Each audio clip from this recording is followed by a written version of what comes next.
My colleague will be giving the presentation. We are very excited to be here. And just in brief, Eterbase is an exchange that allows you to exchange cryptocurrencies for tokens and make the transactions. So Robert will be giving the presentation. Okay, so maybe first of all, we are quite excited to be here. It's pretty much our first presentation, here, presenting it publicly. We've been working for over 6 months, finishing our white papers, talking to our partners, building up the teams. Currently in a very initial phase of development, we just, it was roughly a month ago, we hired our CTO, who is sitting right here. He's a very experienced guy, mainly dealing with high throughput and highly reliable sort of solutions for either governments and banks. My personal background is in economics, financial law, and pretty much regulation and compliance. I work with governments, investment banks, huge, large-scale PPP projects. So I have a wide background. I studied econometrics at University College London and pretty much securities law and London School of Economics. So the very idea, maybe just to give you a brief example of the latest news that appear on the web, is that exchanges are getting literally blown off by regulators. Let's say one example, Attorney General in New York just asked most of the largest exchanges in the world, subpoena, what are the best practices? Kraken just rejected because, they don't want to deal with New York. And this is exchange based in the US. On the other hand, you have Japan, you have Binance, they are pretty much forced to close their offices, maybe moving to Malta. And again, they will have several problems with, let's say, their linkages to Tether. We know the story, it can have tremendous and severe impact on entire ecosystem because, once you sort of jeopardize, the reputation of whatever the crypto communities, it's very hard, to get it back from the general public, and also you will have so many regulators, chasing down and asking very, very not really nice questions. So this is our first motivation, that we want to provide a first fully compliant, regulated financial institution that will be able to deliver, again, partially decentralized solutions, and also will not be providing the classical banking or partially banking solutions, but also will allow you to hold your crypto in a secure way, but on the other hand will be flexible and will conduct this bridge to classical fiat-based or in Europe SEPA-based payment systems. So additionally, what we see in the past few years, obviously we have so many new projects coming online, especially from a token side of the market, where you have huge volumes, and traditional exchanges that were first generations are somehow even not capable to process most of the transactions or open the accounts. As you know, probably Bittrex, it was a couple of days ago, they developed new front end, they updated the systems, but they again closed opening of new accounts because again, it was a huge load. So that's something that we'll also address. Maybe another slide. So maybe just to give you a very brief focus of our exchange. As I mentioned, it's the full KYC compliance, counter-terrorist financing, anti-money laundering, and of course, the big word GDPR. We actually, in our modular architecture, will have a specific module that will just deal with the GDPR only, just to make sure that we all the time compliant with the primarily European legislation, but also we will be taking care of our customers that we might have, let's say, in the United States, where the SEC is pretty much labeling all the tokens as securities, and we don't want to expose, or we don't want to be exposed to maybe some legal charges based on that. So internally, we will also make sure that according to your jurisdictions, you will be only able to trade certain assets. So let's say we can switch off certain tokens for certain clients in certain parts of the world. Again, there is a poor experience from the customer service that lots of, let's say, traders or almost professional traders are experiencing. Sometimes it takes almost weeks to get answer to your ticket. This is something that we want to sort of build the institution around that is more customer centric and that we eventually answer all the sort of urgent needs. Also, we will have you will see in a few slides that we develop a completely new user interface, and also in terms of handling all transactions, we are developing auto-scalable modular architecture that in very strict conditions can handle literally dozens of millions of transactions per second. I mean, that really will depend how many customers we will have, but let's say if there is such a demand, the architectures should handle it. And for security and compliance, we are hiring pretty much best talent with either military experience or experience working with top-notch banks in Central Europe. On this part, you can see part of our user interface. We are still elaborating on this. You'll probably see a dynamic version of this in a couple of weeks. After that, we are planning to launch actually open beta. And as mentioned before, the main factor will be that we will offer this full transparency and accountability.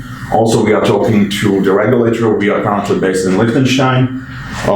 We had several meetings, and we will be expecting sort of an official letter from their side in a couple of weeks. After that, we want to pretty much very officially announce the project and move on with entire development. In terms of our user experience, one of the things that was omitted in the first wave of exchanges was how you track actually your portfolio. You don't see, the changes. It's very difficult, to grasp what is your actual P&L. Let's say with Bittrex, there was constantly under development. So in our core of our front end, we actually want to build in, all these features. Also, in a later stage, we want to provide sort of a social trading aspect to the matter, also, subject to the GDPR. So it's like a separate module. Let me just. In terms of your portfolio value, we'll also offer you to open several accounts.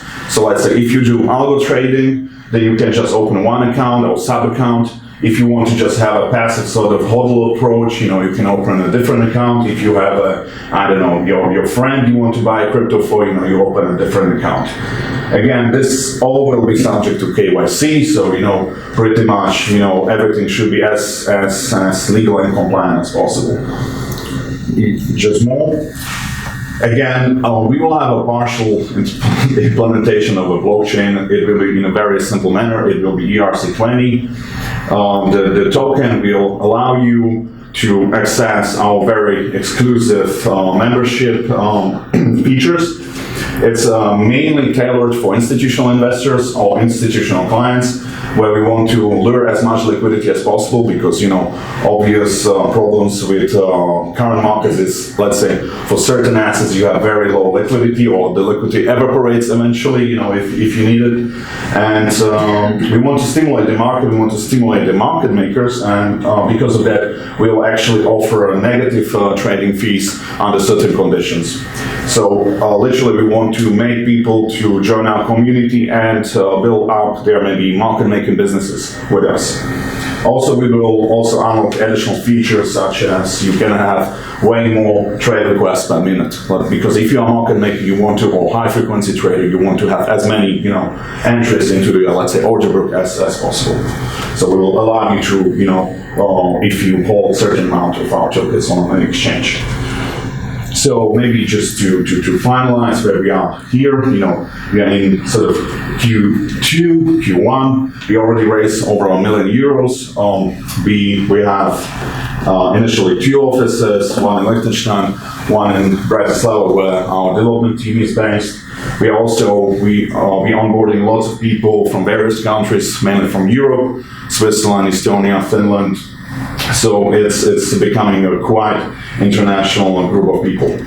So after the talks with the regulator, the first phase will be only crypto-to-crypto exchange. And later on, we will apply for e-money institution or electronic money institution, which will eventually allow us, if everything goes according to the plan, issue our own IBAN accounts to our clients. So, traditionally, if you have a Coinbase, you're still sending it to a sort of low-tier bank in Estonia. With us, as an electronic money institution, you should be able in the future deposit your, let's say, SEPA payment directly on your own IBAN account. And through the platform, through the exchange it to various assets that we will provide subject to the local jurisdiction. So pretty much this summarizes our roadmap. It's the first presentation, and I'm more than happy to answer any of your questions that you might have. Also, you are more than welcome to visit our website, which is eterbase.com. You can download, you can see our white paper, and also you can follow us through as we will be developing the platform. So thank you so much.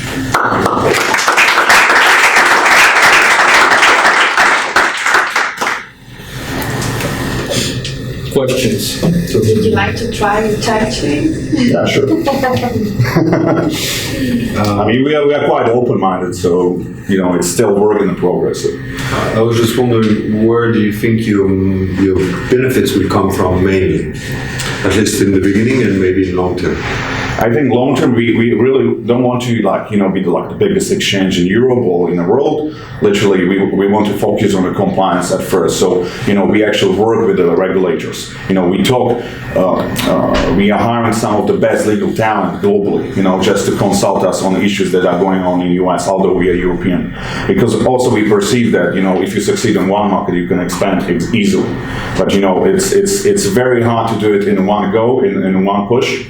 You see that so many startups, they grow so rapidly that they make mistakes in the KYC procedures, or they don't talk to the regulator, or they reject it, and it can actually hunt them down after a few years. And then, me as a customer, I was moving lots of funds because I read this news that someone is closing accounts, or there is a subpoena, I don't want to name all the exchanges, but literally, I'm a trader. I'm actually focusing on algorithmic trading. I actually launched this project because I wanted to do market making and I couldn't. Or I would have to have actual substantial capital to actually decrease my fees, let's say with Polynex. So I want to actually bring a solution that with maybe a couple of €1,000 you can actually become a small or medium-sized market maker. So you can actually build up your business and build up your trading ideas as well. So go to business first. Yeah, and this is the very reason why we are building centralized exchange, because there are certain limits on decentralized exchanges, such as low latency and transaction throughput. I mean, let's say if we have, I know few decentralized exchanges, they're using the BitShares platform, and let's say the limit is like 100,000 transactions per second through delegated proof of stake. And maybe one additional thing, we will also implement that, let's say if you have proof of stake coins or masternode coins, you actually get the benefits. So it's not like we are building it and keep it for ourselves that some of the exchanges are doing, which is the part of the transparency. Why Eterbase? If you say you work with our type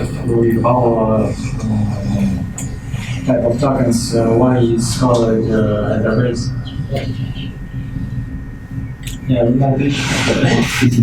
well, it's a good question. It's definitely a good question. I'm actually glad you asked. Well, it's a memorable name, and purely from the SEO perspective, it's if you just type it in Google, that's the first result. So purely out of the convenience factor for the users. So I give you another side of the story. Yes. So my interpretation of the name is that it's like eternal base. It's like it's for good. It's the. Okay. It's actually the final and very good solution to the problem. There are several angles from which you could look at it. Is it just specifically for corporate investors or individuals as well? Yes, I mean it's literally for both. for, let's say, on the corporate side, we actually want to implement fast, besides fixed API, fast API eventually. We want to actually bring the literal market makers. I mean, you have a few market making firms that are doing the top pairs, and we actually want to onboard them and provide them, let's say, negative trading fees. So there is a huge incentive for them to create the market. So, but it will be extremely beneficial for retail investors or retail traders because you actually have the liquidity. Because the reason I asked was I wanted to ask, like, for individuals, for retail investors, how do you have crypto to fiat conversions and withdrawals as well? Yes, as I mentioned, this will be implemented in the second phase after we obtain the licensing. It will probably happen next year. So this year we'll be really trying out the platform, trying out the crypto conversion, and then we'll move to fiat. I mean, doing it all together, I mean, even from strict regulatory perspective, is very difficult. So we want to just move step by step and actually try it out properly so that all the systems are working. And that is the reason why we have the modular system that, let's say, if you want to update something, we just change the module, let's say, for SEPA payments, perhaps. And one final thing, because I asked all of these questions because the experience using traditional exchanges like Bitstamp and Kraken and whatever is, you have lots of headache when you try to withdraw fiat. Yes. And that's because, I mean, they have the standard KYC checks, but then when you try to withdraw 4-5 figure sums, you have these questions that really, it's kind of invasive. They ask really personal questions, and I was just going to ask how you plan to deal with that. Yes, there will be tiered KYC sort of status. If you've obtained the highest KYC status, which is almost like corporate level, then you can go like, not literally like millions, but you can go substantial amounts. But really, that would scan like literally what is your business, what is your source of funds. But once you sort of pass it and we are comfortable, and there is nothing like dodgy really going on, then you'll be available to withdraw way more money than you can do at whatever standard exchanges right now. But again, it's down to local jurisdiction. The Liechtenstein, they're very friendly. But again, it's the whole European Union, G20. They, at very extreme, they might go like, oh, we will ban I don't know what. And SEC, they actually they were saying that even Ripple is like a security, which is kind of going too far. So we'll see how it goes in terms of regulation. So we can make certain promises, so we can provide certain solutions, but again, it's down to the regulator what they will do. Any other question, maybe? We're good. Okay, thank you very much. Thank you so much.